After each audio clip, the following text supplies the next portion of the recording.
Bonjour. Alors le cours que je vais présenter aujourd'hui concerne la physiologie cardiovasculaire. Le plan que nous allons adopter est le suivant. Nous allons commencer tout d'abord par une description anatomique et fonctionnelle du système cardiovasculaire. Définition. Qu'est-ce que le système cardiovasculaire? Le système cardiovasculaire est un système qui est composé de trois éléments qui sont le cœur, les vaisseaux sanguins et le sang.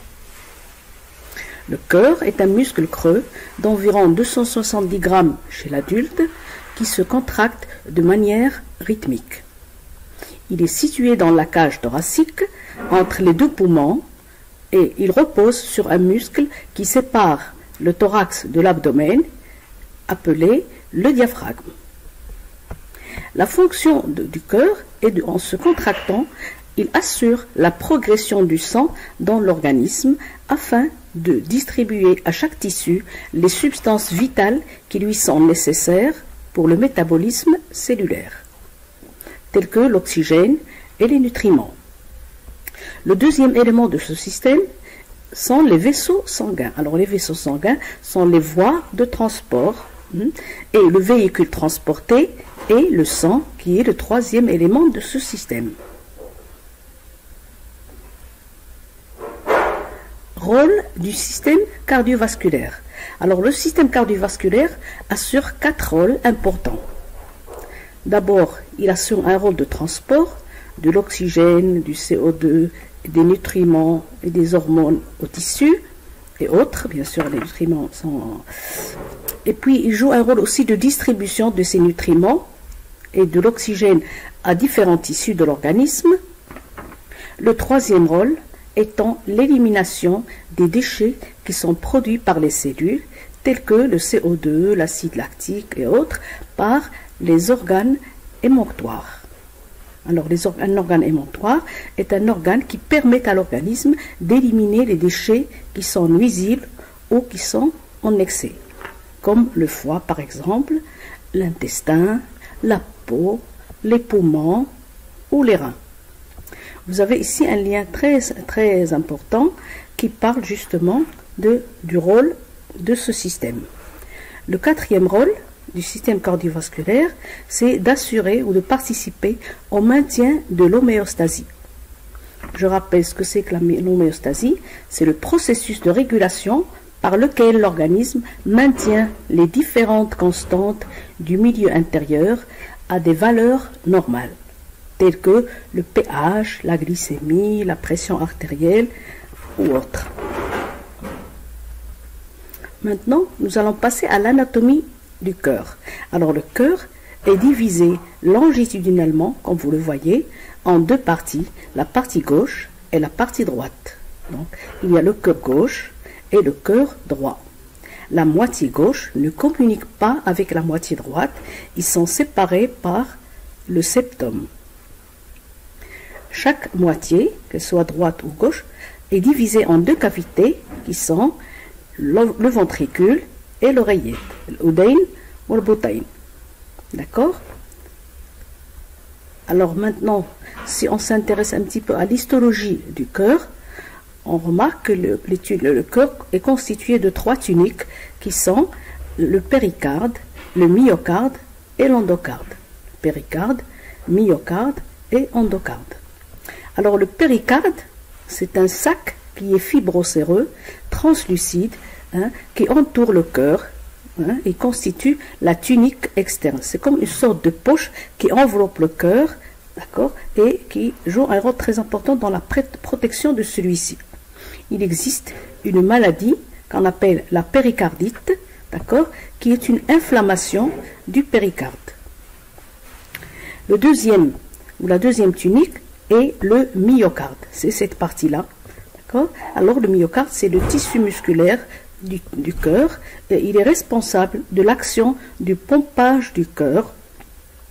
C'est un ensemble de cellules musculaires reliées entre elles par des jonctions ouvertes. Il permet la transmission de la dépolarisation dans tout le tissu cardiaque. Là aussi, il y a une pathologie qu'on appelle la myocardite et qui est une atteinte inflammatoire du myocarde et qui peut avoir des causes variées.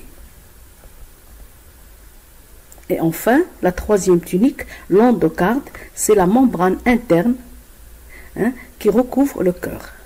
Alors, l'endocardite aussi est une pathologie rare quand même, mais qui a pour cause principale une infection par une bactérie.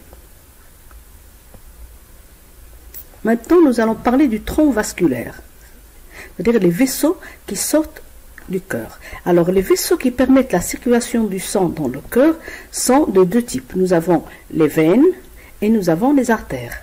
Alors, les veines, ce sont les vaisseaux qui amènent le sang, des organes vers le cœur. Alors, regardez, les grosses veines qui amènent le sang au cœur sont deux veines caves supérieures et inférieures, d'accord, qui ramènent le cœur de la partie supérieure du corps et de la partie inférieure du corps. Et nous avons 4 veines pulmonaires, 2 veines pulmonaires gauche et 2 veines pulmonaires droite, qui ramènent le sang des poumons vers le cœur gauche. Maintenant, pour ce qui est des artères, nous avons 2 grosses artères. Nous avons l'artère aorte, la grosse artère qui présente ici une courbure qu'on appelle la crosse aortique, d'accord, et qui transporte le sang du cœur gauche vers l'organisme. Et nous avons l'artère pulmonaire qui prend naissance du cœur droit et qui va transporter justement le sang vers les poumons.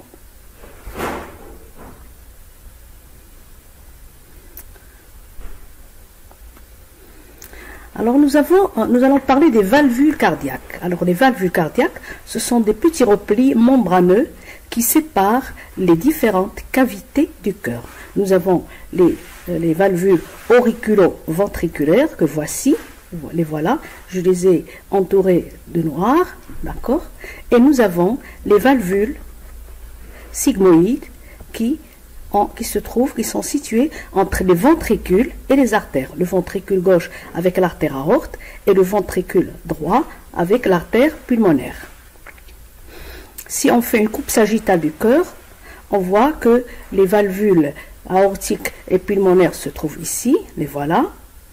Et les valvules auriculo-ventriculaires, qu'on nomme aussi valvules tricuspides pour la gauche et pour la droite et valvules mitrales pour la gauche, d'accord, se trouvent ici. Sur une coupe longitudinale du cœur, on voit que ici, vous avez les valvules auriculo-ventriculaires qui séparent oreillette et ventricule. Et nous avons ici les valvules sigmoïdes qui séparent toujours les ventricules des artères qui sont l'artère pulmonaire et l'artère aorte. Voilà, vous avez ici, alors ces valvules justement, leur rôle c'est d'empêcher le sang de passer dans le sens contraire. Lorsque le sang passe par ici par exemple, la valvule étant ouverte, dès que le sang passe, elle va se fermer. Donc ces valvules ont pour rôle d'empêcher le sang de passer ou de refluer dans le sens contraire. La même chose pour les valvules sigmoïdes. Voilà, vous avez ici une valvule fermée, et là vous avez une valvule ouverte. Maintenant, nous allons constater si on fait une coupe longitudinale du cœur. Regardez, vous avez ici le myocarde, n'est-ce pas? Vous avez ici le cœur gauche et là le cœur droit. On remarque que le myocarde ventriculaire gauche est plus épais que le myocarde ventriculaire droit. D'accord? Pourquoi? Parce que tout simplement, le corps gauche effectue plus de travail parce qu'il doit, en pompant, éjecter une quantité de sang qui va être distribuée dans tout l'organisme. Alors que le sang éjecté par le ventricule droit envoie la quantité de sang qui va aller juste au poumon. C'est pour ça qu'on dit que le cœur gauche effectue plus de travail que le cœur droit. Vous avez ici un lien que vous pouvez consulter sur Google et qui est très intéressant pour mieux approfondir vos connaissances. Maintenant, nous allons parler des types de vaisseaux sanguins. Les valvules cardiaques. Les valvules cardiaques sont des replis d'épithélium qui séparent les différentes cavités du cœur. Alors, il y a les valvules auriculo-ventriculaires qui séparent les oreillettes et les ventricules, qu'on voit ici et là. Alors, c'est ce qu'on appelle des valvules tricuspides et mitrales. Et nous avons d'autre part des valvules sigmoïdes qui sont situées entre les ventricules et les artères. Il s'agit de valvules aortiques du ventricule gauche avec l'artère aorte et la valvule pulmonaire qui sépare le ventricule droit de l'artère pulmonaire. Ici, en sagittal, on voit ici les valvules tricuspides et mitrales qui sont les valvules auriculo-ventriculaires et là nous avons la valvule aortique et la valvule pulmonaire. Alors le rôle de ces valvules est d'empêcher le sang de passer dans le sens contraire. Lorsque le sang passe, ces valvules sont ouvertes et une fois que le sang est passé, ces valvules vont se refermer. Ici, vous avez l'image d'une valvule sigmoïde fermée et ici l'image d'une valvule sigmoïde ouverte. Alors, si on fait une coupe du cœur dans le sens longitudinal, on voit très bien que le ventricule ou le myocarde du ventricule gauche est plus épais que celui du ventricule du myocarde ventriculaire droit. Pourquoi? Parce que le ventricule gauche va chasser le sang qui va être distribué dans tout l'organisme, donc il a besoin de plus d'efforts et il effectue plus de travail. C'est pour cela que le myocarde du côté gauche est beaucoup plus épais que celui du côté droit. Là, vous avez un lien à copier et à mettre sur Google pour mieux visualiser ce phénomène. Maintenant, nous allons parler des différents types de vaisseaux sanguins. Tout à l'heure, on a dit qu'il existe que deux types de vaisseaux. Les vaisseaux principaux sont les artères et les veines. Alors les artères, ce sont les principaux vaisseaux de distribution qui servent à transporter le sang du cœur vers les organes. Et nous avons les artérioles qui sont des vaisseaux, des artères de diamètre plus petit et qui servent à réguler le débit sanguin. Nous avons d'autre part les veines qui sont là aussi les principaux vaisseaux qui transportent le sang des organes vers les cœurs. Alors ces veines vont se distribuer, vont se bifurquer en vénules qui sont de diamètre plus petit et qui jouent là aussi un rôle très important dans la régulation du débit cardiaque. Alors entre les deux, nous avons le réseau capillaire. Alors les capillaires, ce sont des vaisseaux qui sont très fins, ils sont perméables et ce sont eux qui vont permettre les échanges gazeux et liquidiens entre le sang et les cellules des tissus avoisinants que vous voyez ici en beige. Ils relient, alors ces capillaires relient les vénules aux artérioles, d'accord, pour fermer ainsi la boucle du réseau de la circulation sanguine. Alors le sang arrive par le système artériel, les artères vont se diviser en artérioles, puis en capillaires, et les capillaires vont converger vers des vénules qui vont donner ensuite des veines. Le sens de la circulation du sang se fait comme ça. Alors donc, d'une manière générale, le sang qui provient du cœur circule à travers tout organe de la façon suivante. Nous avons le cœur, nous avons un réseau artériel avec des grosses artères, puis des artères de calibre plus petit, puis des artérioles, n'est-ce pas? Et là, vous avez le réseau capillaire, et ensuite, nous avons les vénules, les veines, et les grosses veines, caves supérieures et inférieures, qui retournent vers le cœur. Ici, je vous donne ici l'exemple de la villosité intestinale que vous avez vu dans le cours de physiologie digestive. Alors, la villosité intestinale reçoit du sang, ici, par le système artériel. D'accord? Vous avez l'artère, ensuite vous avez les artérioles, puis le réseau capillaire, puis la vénule, puis la sortie veineuse. Alors donc, le sang provenant du cœur circule à travers n'importe quel organe de la façon suivante. Nous avons une entrée artérielle, un réseau capillaire et une sortie veineuse. Maintenant, nous allons passer à l'irrigation propre du cœur par des artères, par des veines que nous appelons des veines coronaires. On parle de circulation coronarienne. Alors, la circulation coronaire ou coronarienne est une circulation qui est courte et indépendante du cœur. Alors, elle comprend un système artériel et un système veineux propre au cœur. Nous avons d'une part les artères coronaires, droite et gauche, que voici sur le schéma, les artères gauche et droite, d'accord, qui partent de la crosse aortique et qui vont irriguer le tissu cardiaque, le myocarde. Leur rôle est d'apporter les nutriments et l'oxygène nécessaires au tissu cardiaque droit et gauche. D'autre part, nous avons par voie de retour les veines coronariennes qui sont chargées de CO2 et de déchets et qui se déversent dans le sinus coronarien près de l'oreillette droite. Voilà, vous avez la veine coronaire qui va aboutir au sinus coronarien qui est à côté ou qui se trouve près de l'oreillette droite.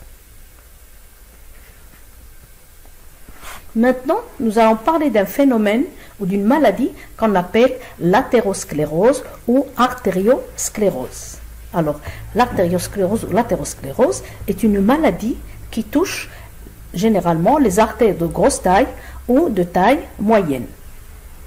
Alors, elle est caractérisée par l'apparition de ce que nous appelons une plaque d'athérome. Alors, voilà, nous avons ici la coupe longitudinale d'un vaisseau, et là, d'une artère particulièrement, et là, nous avons une coupe transversale de l'artère. Sur le schéma numéro 1, on voit l'apparition de la plaque d'athérome qui s'effectue par une accumulation du cholestérol, de la fibrine et du collagène. La deuxième étape est un développement de la plaque d'athérome. Alors la plaque d'athérome se développe de plus en plus. On la voit ici, on la voit aussi sur la coupe longitudinale, d'accord. Et la troisième étape, c'est ce que nous appelons la thrombose. Alors la thrombose, c'est lorsque cette plaque d'athérome se développe tellement qu'elle réduit le calibre de la lumière de l'artère et la ferme complètement en entraînant la mort des tissus. Le sang ne passe plus, le tissu qui se trouve en aval ne va plus recevoir de l'oxygène ou des nutriments et il va donc mourir. Alors, cette localisation de l'artérosclérose intéresse notamment les artères carotides. Et lorsqu'il y a une atteinte des artères carotides, on dit que c'est un facteur de risque très important qui donne l'hypertension artérielle. Nous avons l'atteinte des artères coronaires qui donne ce que nous appelons un infarctus du myocarde. Et nous avons aussi les artères rénales qui peuvent aussi être atteintes et que cela donne en général une insuffisance rénale. Alors, le premier facteur de risque associé à cette athérosclérose est l'âge. Plus on avance dans l'âge, plus nos artères perdent un petit peu de leur élasticité et le phénomène d'athérosclérose risque de se produire de plus en plus. Plus on avance dans l'âge, plus on a des risques. Alors, pour remédier à ce problème d'athérosclérose, nous avons les médecins, les chirurgiens cardiovasculaires ont recours à une chirurgie, si on peut appeler ça comme ça, à ce qu'on appelle l'angioplastie. Alors, nous avons ici le schéma de l'angioplastie, c'est-à-dire la pose d'un tube que nous appelons un stent, d'accord, et qui va permettre de rétablir la lumière artérielle. Et alors, vous avez ici, d'abord, vous avez une vidéo qui montre la pose du stent. Je vous demande vivement de la visualiser et de voir comment ça se passe parce que c'est très important. Et là, nous avons le schéma de la pose d'un stent dans l'artère. Alors, le stent est ce petit tube métallique que vous voyez ici, qu'on appelle aussi endoprothèse coronarienne et qui sert à élargir la lumière de l'artère. Et cette intervention qui se pratique ici est appelée angioplastie.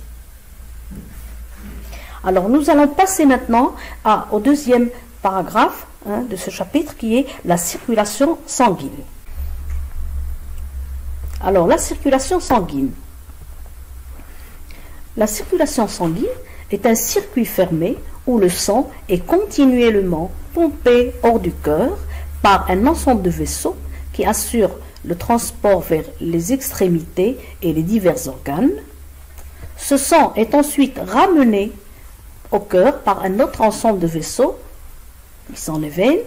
Alors le sang qui est chargé en déchets dans ces vaisseaux va revenir au cœur droit, n'est-ce pas? Puis renvoyer dans les poumons via les artères pulmonaires, et c'est là qu'il va évacuer son gaz carbonique et se charger en oxygène, puis retourner vers le cœur gauche par les veines pulmonaires.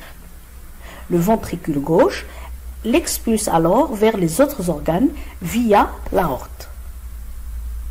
Donc là, on a fait toute la boucle. Voilà. Alors le cœur, normalement, le cœur, il propulse le sang à travers ces deux systèmes vasculaires qui sont la circulation générale ou circulation systémique et la circulation pulmonaire appelée petite circulation. Alors, la petite circulation est une circulation qui s'effectue uniquement entre le cœur droit et les poumons. Alors, la circulation pulmonaire assure les échanges gazeux entre le sang et l'air contenu dans les poumons. Alors, le sang qui est chargé de CO2, que vous voyez ici, il va quitter la moitié droite du cœur par les artères pulmonaires, puis il est amené vers les poumons où il va subir une oxygénation, une hématose. Vous voyez, vous avez le sang qui passe comme ça, puis à travers les alvéoles pulmonaires, il va se nettoyer, il va se charger en oxygène et se débarrasser du CO2, puis il est ramené dans la partie gauche du cœur par les veines pulmonaires que vous voyez ici. D'accord? Maintenant, on va parler de la grande circulation. Alors, la grande circulation est appelée aussi circulation systémique et elle sert à assurer l'irrigation sanguine de tous les organes et tissus. Dans cette circulation, le sang quitte le cœur gauche par l'artère aorte. Cette artère aorte va se diviser en artérioles, puis en capillaires, où vont s'effectuer les échanges avec les tissus et les cellules. Et ensuite, il y a le retour à travers le système veineux. Nous avons des vénules, puis des veines, puis les grosses veines, les veines caves supérieures et inférieures qui reviennent au cœur droit. Alors, une chose très importante, il faut que vous sachiez que lorsque le cœur se contracte, les deux ventricules éjectent simultanément le sang dans les deux circuits.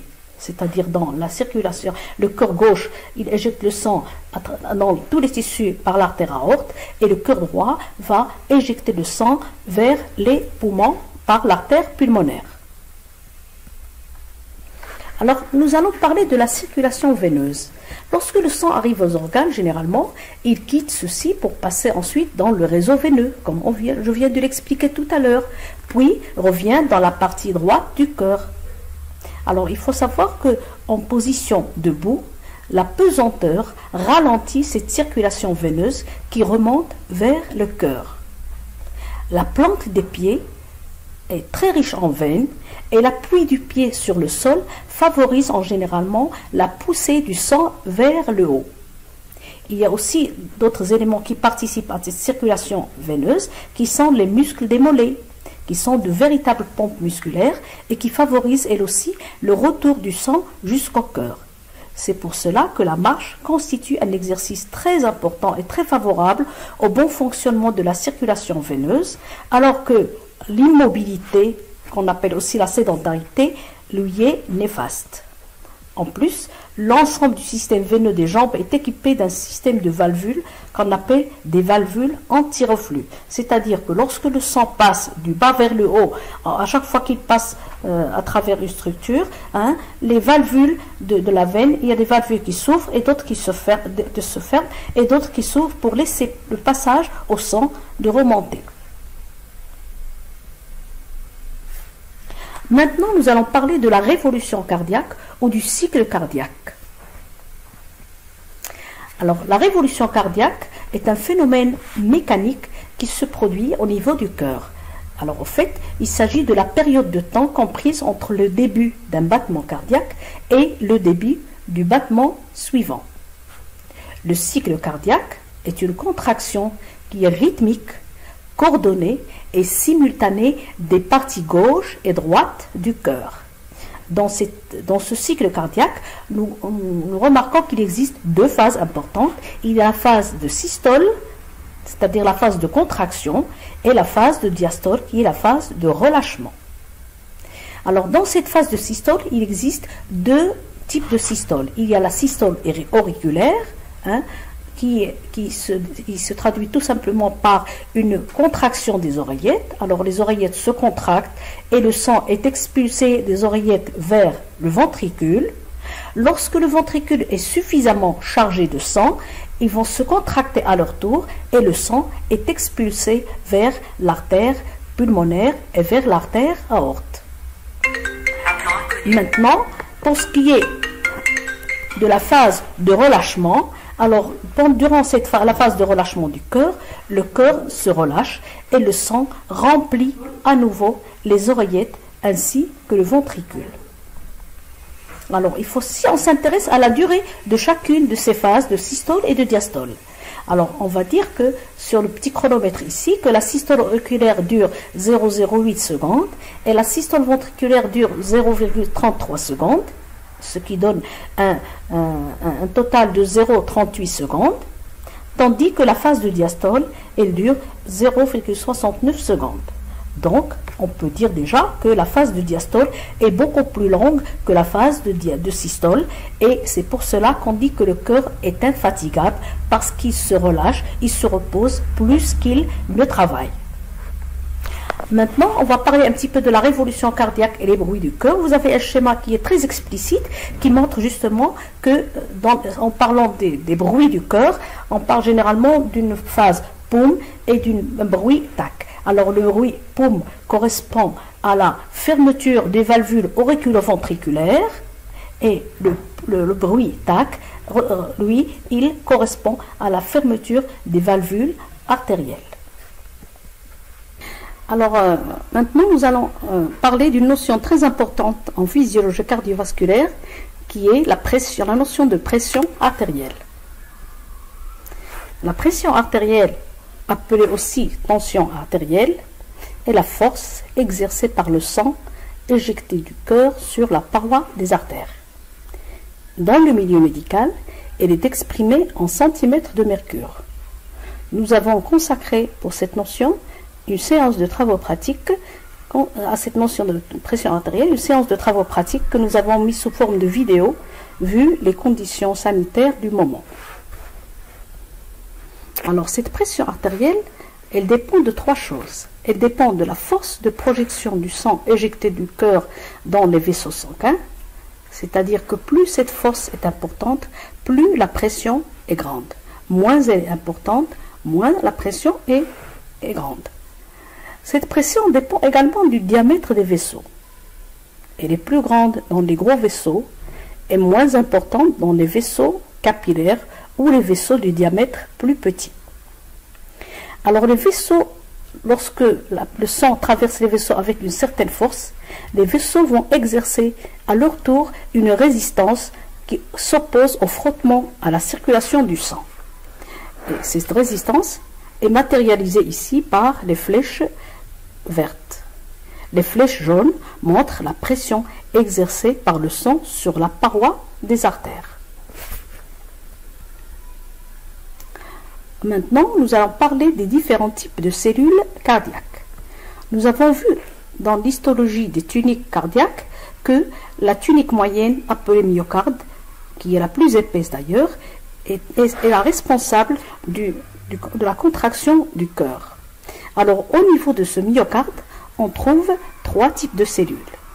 Les cellules nodales, les cellules cardiaques ou cardiomyocytes et les cellules endocrines cardiaques, qu'on appelle aussi les myo-endocrines. Alors, on va commencer par les cellules nodales. Vous savez, lorsqu'on prélève par exemple le cœur d'une grenouille et qu'on le met dans un entonnoir qui est rempli d'un liquide physiologique et d'une aération adaptée, ce cœur continue à se contracter. Il continue à battre pendant un moment. On dit dans ce cas-là que le cœur est doué d'automatisme cardiaque. Il est doué d'un certain automatisme. Ça veut dire qu'il possède une innervation intrinsèque qui est responsable de cet automatisme cardiaque. Alors les cellules nodales, justement, ce sont les cellules responsables de cette innervation intrinsèque du cœur et ce sont elles qui assurent l'automatisme rythmique du cœur. Alors ce potentiel, ces cellules sont capables de produire spontanément un potentiel d'action à une fréquence qui varie en permanence selon les besoins de l'organisme.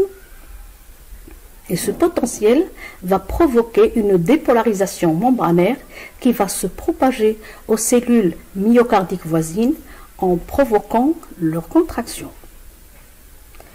Vous voyez ici sur le schéma une coupe histologique qui montre des cellules cardiaques normales, c'est-à-dire des cardiomyocytes, et qui contiennent beaucoup de myofibrilles, d'accord, et des cellules représentées en rose ici, ce sont les cellules nodales. Remarquez que les cellules nodales contiennent peu de myofibrilles et sont donc peu contractiles. Le rôle n'est pas vraiment de se contracter, mais de produire un potentiel d'action qui va se propager aux cellules avoisinantes en provoquant leur contraction. Alors, où sont localisées ces cellules nodales? Les cellules nodales sont réparties comme suit. Nous avons ici une coupe longitudinale du cœur. Nous avons, alors les cellules nodales sont réparties en deux amas cellulaires qui constituent le nœud sinusal, représenté ici, et le nœud auriculo-ventriculaire, c'est-à-dire le nœud qui est situé entre l'oreillette et le ventricule. Ces nœuds vont se prolonger par un faisceau qu'on appelle le faisceau de His. Et ce faisceau de His va se diviser en deux branches, lesquelles vont constituer le réseau de Purkinje. Alors le réseau de Purkinje est constitué de deux branches droite et gauche qui vont se ramifier au niveau du myocarde. Alors comment se passent les choses? Le processus de stimulation du cœur commence dans le nœud sinusal. C'est lui qui impose son rythme à tout le cœur. Et on parle à ce moment-là de rythme sinusal. Cette propagation passe ensuite par le nœud auriculo-ventriculaire et atteint l'ensemble des ventricules par le faisceau de His et le réseau de Purkinje. La fréquence du rythme cardiaque, c'est-à-dire le nombre de contractions cardiaques par minute, qui est normalement chez une personne adulte, varie de 60 à 80 à 90 contractions par minute, varie selon les besoins de l'organisme, et ces besoins sont dictés par le système nerveux autonome, c'est-à-dire le système nerveux qui innerve le cœur et qui est le système parasympathique et sympathique. Alors donc, l'activité cardiaque, si on veut la mesurer, l'activité cardiaque du cœur, lorsqu'on va chez le médecin cardiologue, il nous fait faire ce que nous appelons un ECG, c'est-à-dire un électrocardiogramme. En fait, il s'agit d'un tracé qui traduit l'onde électrique qui parcourt le cœur. Cette onde se présente sous cette forme que vous voyez ici sur le papier millimétré, et cette onde se traduit par une succession de cycles cardiaques que l'on va détailler maintenant. Alors regardez, vous avez dans le tracé premièrement une onde P qui correspond à la dépolarisation des oreillettes. Le complexe UQRS traduit la dépolarisation des ventricules et l'onde T est une onde de repolarisation ventriculaire. Vous avez ici, vous pouvez voir ce lien qui est très intéressant et qui montre justement les anomalies électromyographiques d'origine différente, et il est très intéressant, vous pouvez le consulter pour mieux comprendre. Maintenant, nous allons voir comment se fait la propagation de l'onde de dépolarisation le long du tissu nodal, et ceci en rapport avec le cycle cardiaque. Voilà, vous avez ici le nœud sinusal qui induit la dépolarisation. Il propage des potentiels d'action à travers les cellules avoisinantes. Et cet influx va se rendre au nœud auriculo-ventriculaire. Donc la dépolarisation va concerner toutes les deux oreillettes, n'est-ce pas? Ensuite, les influx atteignent l'apex du cœur, n'est-ce pas? En traversant bien entendu le faisceau de His et le réseau de Purkinje. et la dépolarisation à ce moment-là va se propager au ventricule, n'est-ce pas? Alors on voit l'ECG ici, le tracé ECG avec les différentes phases du cycle cardiaque. Vous avez ici, à ce niveau-là, vous avez la systole auriculaire et là, vous avez la systole ventriculaire. Alors, les parties en jaune représentent les parties au niveau desquelles se fait la contraction cardiaque. Nous avons parlé tout à l'heure des cellules nodales et maintenant, nous allons parler des cardiomyocytes. Alors, le cardiomyocyte est une cellule musculaire proprement dite. Et le myocarde est composé essentiellement de ces cellules qui sont étroitement liées entre elles. D'accord? Vous avez donc les cardiomyocytes. Vous avez ici un schéma. D'accord? Vous avez des cellules. Ici, vous avez une cellule. Là, vous avez une cellule. D'accord? Mais ce sont des cellules uninucléées. Ils ne possèdent qu'un seul noyau, contrairement aux cellules musculaires striées. Et elles possèdent entre elles des jonctions GAP ou des traits scalariformes. D'accord? Que nous allons voir ici.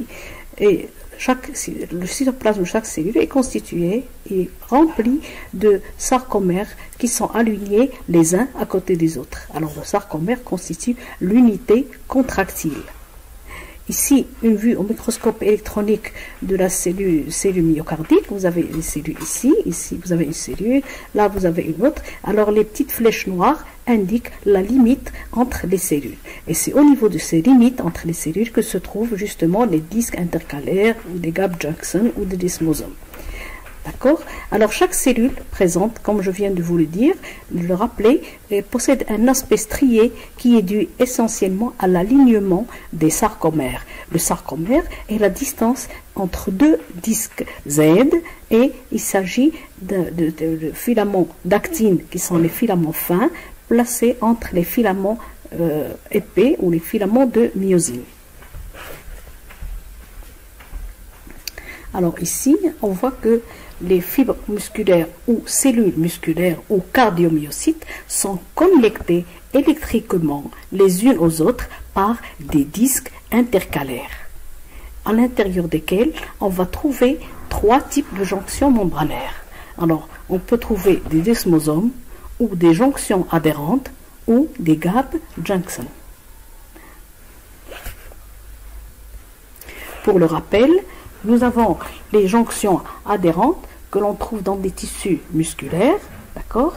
Et ce sont des espèces de ponts entre les membranes. Là, vous avez la membrane d'une cellule et là, la membrane d'une autre cellule. Et ce qui remplit ce petit espace-là, ce sont des petits ponts qui relient les deux cellules. Alors, elles servent normalement à maintenir la morphologie des cellules et jouent un rôle dans le fonctionnement de ces cellules. Nous avons également les desmosomes qui retiennent fermement les cellules entre elles et permettent la transmission et jouent pour rôle la transmission des signaux intracellulaires. Et ensuite, nous avons le troisième type de jonction qu'on appelle les jonctions GAP.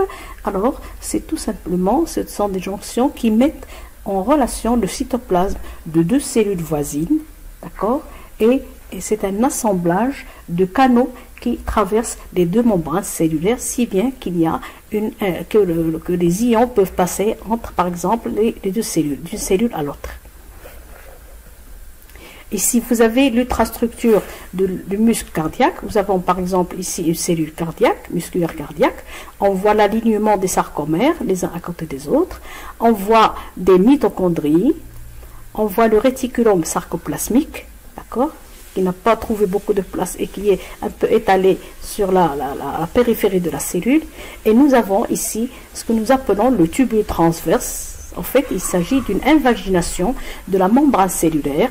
Et on va voir tout à l'heure que c'est à travers ces tubules transverses que va passer le potentiel d'action pour provoquer la contraction de la cellule myocardique. Ici, nous avons des niveaux d'organisation de la cellule musculaire. Ici, on a pris l'exemple d'un muscle strié, mais c'est un peu la même chose. Vous avez le muscle, d'accord, qui est constitué par un ensemble de faisceaux, d'accord, Et ce faisceau, qui est la partie du muscle, est constitué par un ensemble de cellules musculaires qu'on appelle des fibres musculaires. Chaque fibre musculaire est constituée par des myofibrilles qui sont des alignements de sarcomères les uns à côté des autres. La myofibrille, ici, regardez, est constituée par un alignement de sarcomères, et le sarcomère, c'est une unité entre deux disques Z et qui montre justement l'enchevêtrement des filaments d'actine et des filaments de myosine. Ici, vous avez un sarcomère en relaxation. Vous voyez la distance entre les deux disques Z. Hein. Ici, vous avez un sarcomère en contraction. Qu'est-ce qu'on remarque? On remarque que les filaments d'actine se sont glissés entre les filaments de myosine, si bien que la distance entre les stries, ou les disques Z plutôt, est beaucoup plus courte dans un sarcomère en contraction que dans un sarcomère en phase de relâchement. Donc, chaque fibre ou cellule contient plusieurs myofibrilles et chacune des myofibrilles contient des myofilaments d'actine et de myosine. Alors, nous avons parlé des deux premiers types de cellules cardiaques qui sont les cellules nodales et les cardiomyocytes. Et maintenant, nous allons parler du troisième type de cellules cardiaques qui sont les cellules endocrines et que nous appelons des myo-endocrines. Ce sont des cellules qui, puisqu'elles sont endocrines, ça veut dire qu'elles synthétisent et libèrent une hormone. Alors ces cellules, d'abord, leur emplacement, elles sont situées essentiellement au niveau de l'oreillette droite et ces cellules sécrètent une hormone qu'on appelle le facteur natriurétique auriculaire, ANF. C'est un peptide de 27 acides aminés et ce facteur, lui, il participe à l'homéostasie du sodium, du potassium et de l'eau en provoquant l'excrétion rénale de l'eau et du sodium, ce que nous appelons aussi une natriurèse. Ceci fait baisser le volume sanguin et par conséquent la pression artérielle. Donc, ces cellules endocrines interviennent dans la régulation à long terme de la pression artérielle. Alors, voici une cellule myo-endocrine, avec son noyau, d'accord, ses myofibrilles, les mitochondries, et à côté du noyau, nous avons des petites vésicules. Ce sont des vésicules de sécrétion, ce sont des vésicules qui contiennent le peptide natriurétique. Maintenant, nous allons parler de l'innervation extrinsèque du cœur. Alors, on sait que le cœur est doué d'automatisme, et ça, on l'a vu tout à l'heure, grâce aux cellules nodales. Alors, ce cœur est également soumis à une régulation extrinsèque assurée par le système neurovégétatif, qui est le système parasympathique et sympathique. Le système parasympathique est représenté par le nerf vague, et ce nerf vague va agir sur le tissu cardiaque en libérant un médiateur chimique qui est l'acétylcholine. La stimulation du nerf vague parasympathique agit au niveau du cœur et diminue la fréquence cardiaque. On dit que le nerf vague est un nerf cardio-inhibiteur. Maintenant, le système sympathique. Alors, le système sympathique est représenté par un nerf qu'on appelle le nerf cardiaque. Et ce nerf cardiaque va agir sur le tissu cardiaque, d'accord, par l'intermédiaire de la noradrénaline et va stimuler ces parties en provoquant une augmentation de la fréquence cardiaque. On dit que le nerf cardiaque est un nerf moteur cardio-accélérateur. Donc, on voit bien ici que le système parasympathique et sympathique ont des effets toujours contraires. Lorsque l'un est stimulateur, l'autre est inhibiteur. Là, nous avons le schéma de la voie motrice, justement, qui représente l'acheminement du nerf vague, qui est un nerf parasympathique, jusqu'au nœud sinusal et du nœud auriculoventriculaire. Et nous avons ici l'acheminement du nerf cardiaque sympathique qui lui aussi agit au niveau du nœud sinusal et au niveau du nœud auriculoventriculaire. Alors, je répète, la stimulation du nerf vague parasympathique diminue la fréquence cardiaque. Donc, le nerf vague est un nerf cardio-inhibiteur pour le cœur. Et la stimulation du nerf cardiaque sympathique va augmenter la fréquence cardiaque. On dit que le nerf cardiaque est un nerf moteur cardio-accélérateur. Maintenant, nous allons parler de la régulation de la pression artérielle. Alors, la pression artérielle, qui est une valeur, qui est une constante hémodynamique, subit des variations tout au long de la journée. Et heureusement qu'il existe un système de régulation qui la remet à chaque fois à sa valeur normale lorsqu'elle augmente ou lorsqu'elle diminue. En fait, il existe deux types de régulation de la pression artérielle. Il y a une régulation de type nerveux, qu'on appelle la régulation nerveuse à court terme, et qui implique le système nerveux autonome. Cette régulation agit selon un arc réflexe sur la fréquence cardiaque et sur la vasomotricité et par conséquent sur la pression artérielle. Donc cette régulation nerveuse à court terme, elle est assurée par le système nerveux autonome ou le système neurovégétatif que nous venons de voir tout à l'heure. Alors on a vu tout à l'heure que dans ce système nerveux végétatif, le système parasympathique est cardio-inhibiteur et le système sympathique est cardio-accélérateur. Alors à côté de cette régulation nerveuse à court terme, il existe aussi une régulation hormonale à long terme et qui se met en place surtout en cas d'hypotension. Alors j'ai écrit à court terme et à long terme en rouge pour vous préciser que cette régulation nerveuse se fait dans les secondes qui suivent, les millisecondes qui suivent, d'accord? Et la régulation hormonale, c'est une régulation à long terme qui peut prendre des minutes, des heures, voire un jour ou deux. Alors la régulation nerveuse immédiate, qu'on appelle aussi à court terme, de la pression artérielle. Cette régulation permet de maintenir, comme je viens de le préciser tout à l'heure, permet de maintenir la pression artérielle à des valeurs qui sont proches de la valeur normale. Tout ça dans le cadre de l'homéostasie. Alors, puisque la pression artérielle est liée à la fréquence cardiaque, ce système de régulation agit sur la fréquence cardiaque et donc sur la pression artérielle. Et bien sûr, il agit en impliquant le système nerveux autonome. Alors, on a dit tout à l'heure que cette régulation se fait selon un arc réflexe.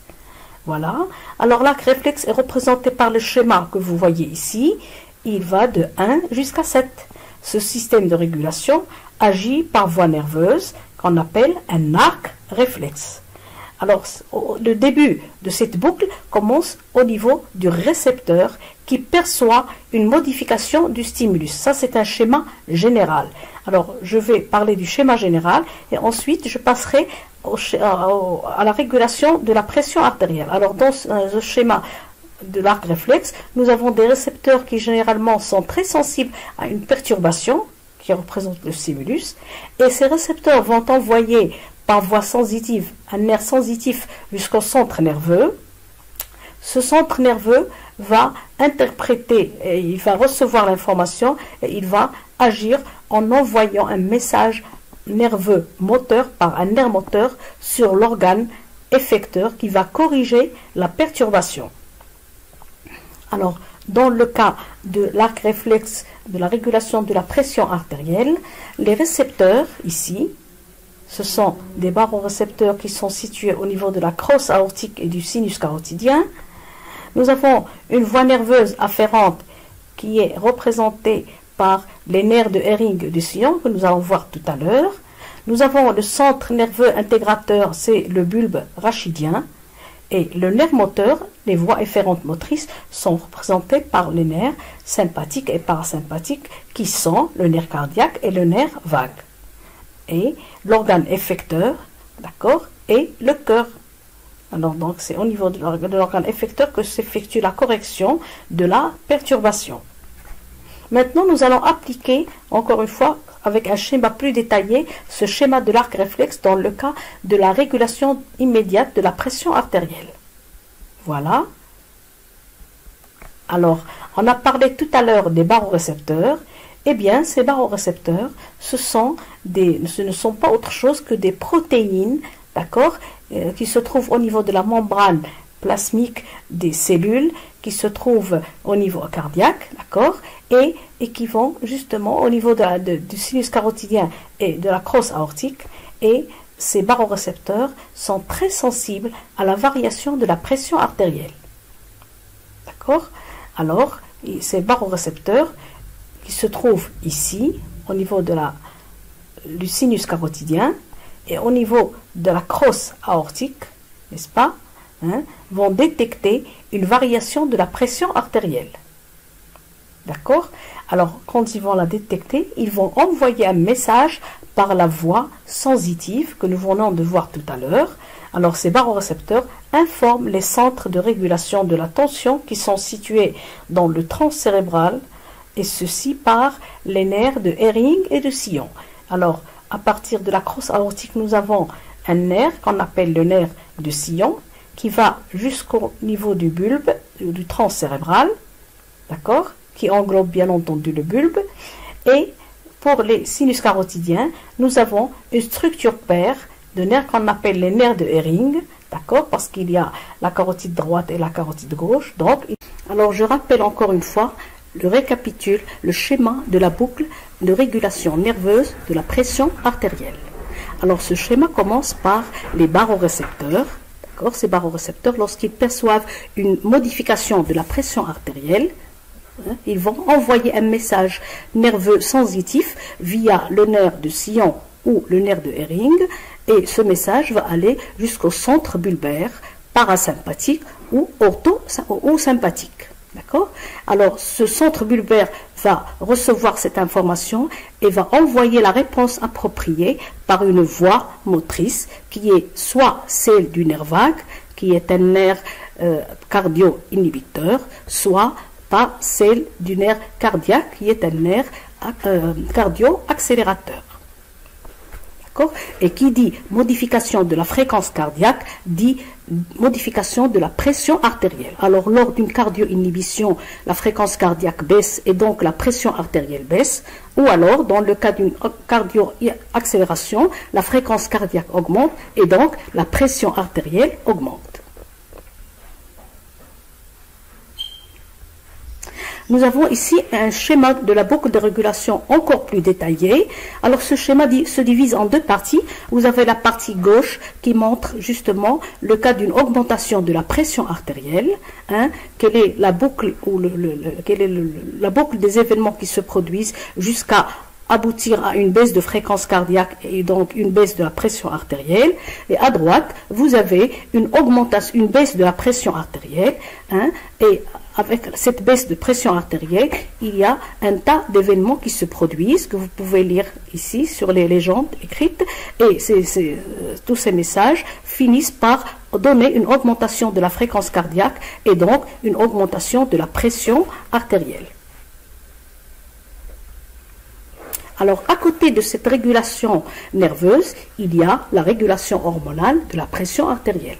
Alors, cette régulation hormonale, elle est assurée par des hormones hypertensives dans le cas où il y a une diminution de la pression artérielle. Alors, les hormones hypertensives qui interviennent dans ce cas-là sont de trois types. Il y a le système rénine-angiotensine, il y a l'aldostérone, la fameuse hormone minéralocorticoïde, et il y a l'ADH qui est l'hormone antidiurétique, qui est une hormone de la poste libérée par la post-hypophyse. Alors donc ces trois hormones, ou ces trois systèmes hormonaux interviennent dans le cas d'une hypertension, et ceci pour faire baisser la pression artérielle. Alors nous avons ici un schéma qui résume l'ensemble des actions qui se font lors d'une hypertension. Nous avons le système rénine-angiotensine d'une part, l'aldostérone et l'ADH. Alors ces trois agissent, d'accord, pour faire baisser, pour faire augmenter la pression artérielle en cas d'une hypotension. Vous voyez que le schéma commence par la diminution de la perfusion rénale et se termine par une augmentation de la perfusion de l'appareil juxtaglomérulaire, c'est-à-dire une augmentation de la pression. Pour lire ce schéma, il suffit de suivre les chiffres qui vont de 1 jusqu'à 8 et de lire aussi la légende pour voir où se trouve la stimulation, l'inhibition, leur réaction, le transport actif, le transport passif et la sécrétion. Alors, je vous invite à la lire avec beaucoup d'attention. Bien. Alors, à côté de ces trois hormones ou ces trois systèmes hormonaux qui font baisser la pression lorsqu'il y a une augmenter la pression lorsqu'il y a une baisse de la tension au niveau de l'artère rénale, il y a le facteur natriurétique libéré par les hormones, par des hormones qui sont libérées au niveau de l'oreillette droite, d'accord, et qui agit en cas d'hypertension. Alors, le facteur natriurétique agit en cas d'hypertension et c'est un vasodilatateur normalement produit et libéré sous l'effet d'un étirement mécanique de la paroi de l'oreillette droite du cœur. Alors ce FNA, qu'est-ce qu'il va faire? Il va agir au niveau du rein et de l'appareil juxtaglomérulaire et qu'est-ce qu'il va faire? Il va augmenter la natriurèse, c'est-à-dire qu'il va augmenter une élimination du sodium dans les urines. Et bien sûr, il induit en même temps une diminution de la rétention d'eau puisque l'eau va suivre passivement le mouvement du sodium. Alors, il s'ensuit une excrétion de l'eau et du sodium et il en résulte une baisse de la volémie ou du volume sanguin. Et qui dit baisse de la volémie dit diminution de la pression artérielle. Alors maintenant, nous allons nous intéresser à l'activité électrique et mécanique d'une cellule myocardique.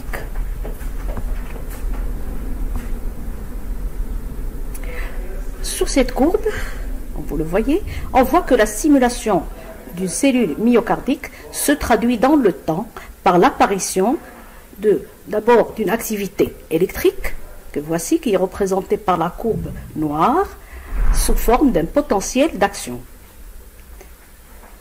Ce potentiel est suivi dans le temps par une activité mécanique qui donne la contraction. C'est la courbe bleue. Et entre les deux courbes, entre la contraction mécanique et la stimulation électrique, on voit que la concentration du calcium intracytosolique devient très importante et augmente d'une façon assez importante, puis diminue.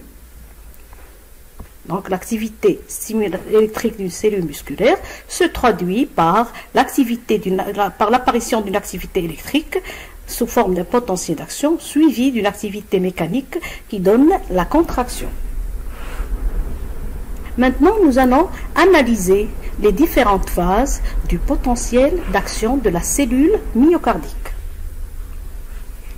Alors, avant d'analyser ça, vous avez un schéma ici qui montre justement ce qui se passe au niveau de la membrane cellulaire d'une cellule myocardique.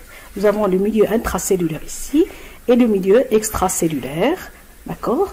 Et l'analyse des différentes phases du potentiel d'action montre 5 phases, d'accord? Et ces 5 phases, justement, vont se produire les unes après les autres. Alors la phase 0, c'est là où la cellule se dépolarise brusquement par l'ouverture des canaux sodiques qui font entrer massivement les ions Na+, à l'intérieur de la cellule. C'est ce qui est représenté ici par cette flèche noire. La phase 1, c'est la phase de repolarisation initiale. C'est cette petite phase qui dure très peu de temps, où les canaux sodiques Na+, vont se refermer. Et se traduit, comme je viens de vous le dire, par une petite descente de la courbe. La phase 2 est la phase de plateau. Elle est due à une entrée des ions Ca++ par des canaux calciques. Elle est spécifique de la cellule cardiaque. Cette phase est spécifique de la cellule myocardique. Ensuite vient la phase de repolarisation qui est due, c'est la phase 3, qui est due à la sortie des ions K+, où la cellule se repolarise, son potentiel membranaire va reprendre sa valeur initiale. La phase 4, c'est une phase où le potentiel de repos on va retrouver le potentiel de repos et où K+ entre de nouveau ensuite par la pompe atéphasique Na+K+. Alors, durant ce potentiel d'action, on voit qu'il y a une entrée de sodium et une sortie de potassium. Alors, pour rétablir le potentiel, il faut qu'il y ait une sortie de sodium et une entrée de potassium. C'est ce qui se produit par la pompe atéphasique Na+K+.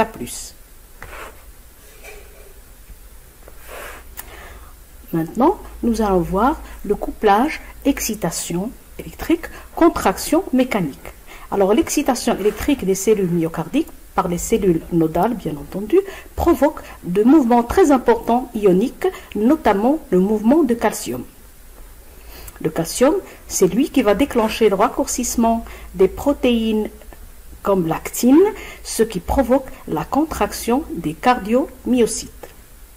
Les cellules myocardiques se contractent d'une manière coordonnée et simultanée et synchronisée, c'est-à-dire dans le même temps, d'accord? C'est ce qui a pour résultat l'éjection du sang du cœur, hein, ce qu'on appelle l'éjection sanguine cardiaque. Pour le rappel, je rappelle qu'à l'état de repos, dans une cellule excitable comme la cellule myocardique, nous avons 14 fois plus de Na+ à l'extérieur, n'est-ce pas? Et nous avons 30 fois plus de K+ à l'intérieur de la cellule. Donc ça, lorsque le potentiel membranaire est de l'ordre de moins 70, d'accord? Et quand le potentiel arrive, il y a une entrée de sodium et une sortie de potassium. Maintenant, nous allons détailler les étapes du couplage excitation-contraction. Alors, ce couplage s'effectue en plusieurs étapes que nous allons détailler une par une. Alors, nous avons vu dans l'ultrastructure de la cellule myocardique que celle-ci possède des invaginations de la membrane que nous appelons des tubules transverses. Ça, c'est un tubule transverse. Justement, lorsque le potentiel d'action arrive, hein, au niveau de la cellule myocardique, il va se propager le long de ce tubule transverse et c'est l'étape numéro 1. L'étape numéro 2 se caractérise par une ouverture des canaux calciques et une entrée du calcium dans la cellule. Ce calcium va se lier à des récepteurs canaux qui se trouvent au niveau de la membrane du réticulum sarcoplasmique. Alors, ce calcium va se fixer sur des canaux récepteurs et va induire l'ouverture de ce canal et une sortie de calcium du réticulum endoplasmique. Parce qu'il faut savoir que le calcium, hein, le réservoir de la cellule du calcium, c'est le réticulum sarcoplasmique ou endoplasmique. D'accord? Alors, ce calcium va lier à ces récepteurs arianodines, qu'on appelle des récepteurs arianodines. D'accord? Et il en résulte, comme je viens de vous le dire, une sortie et une libération du calcium à partir du réticulum sarcoplasmique dans le cytoplasme, d'où l'augmentation du calcium cytosolique que nous avons vu sur la première courbe de tout à l'heure. Alors, après sommation des signaux calciques, c'est l'étape numéro 5, alors, ce calcium va se lier sur la troponine C et va initier la contraction. Alors, ce calcium va se lier à la troponine C et va faire tourner ou pivoter les têtes de myosine pour se fixer sur les filaments d'actine. Alors, les filaments d'actine, les filaments de myosine vont se fixer sur les filaments d'actine et faire pivoter les filaments d'actine, d'où la contraction. Alors ici, c'est ce qui se passe ici maintenant. Pour l'étape numéro 7, lorsque la concentration intracellulaire du calcium va diminuer, hein, la contraction s'arrête et la relaxation a lieu.